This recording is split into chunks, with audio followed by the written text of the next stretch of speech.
the countries with the longest military service in the world. This is not just enlistment. It completely changes the structure of your life. First, countries without mandatory service. United States. No mandatory service, full volunteer force. A professional military based on contracts. Service is optional, but once you join, training is intense and combat-focused. United Kingdom. No mandatory service. Professional army. Small but elite force. Canada. No mandatory service. Relatively small peacetime force. Key contributor to NATO missions. Australia. No mandatory service. All volunteer military. Highly experienced in overseas deployments.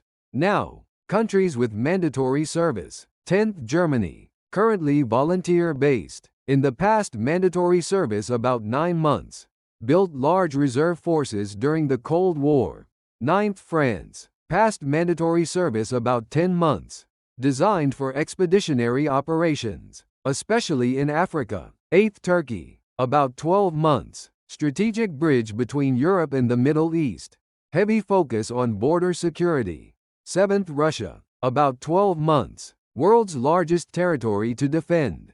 Maintains massive manpower. 6th Iran. About 18 months. Constant mobilization system. Mandatory reserve training. 5th South Korea. About 18 months for the army.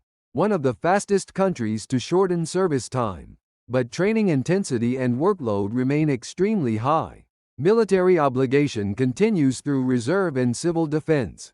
4th Egypt. From 18 to 36 months. Main mission is protecting the Suez Canal. Critical regional military hub. 3rd Israel. Men about 32 months. Women about 24 months. National survival directly tied to military strength.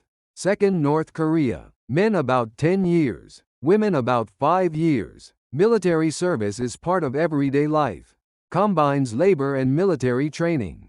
1st Eritrea. No official time limit. Service can last for life. The entire country operates like a military camp. Same military service. Completely different life weight, depending on the country.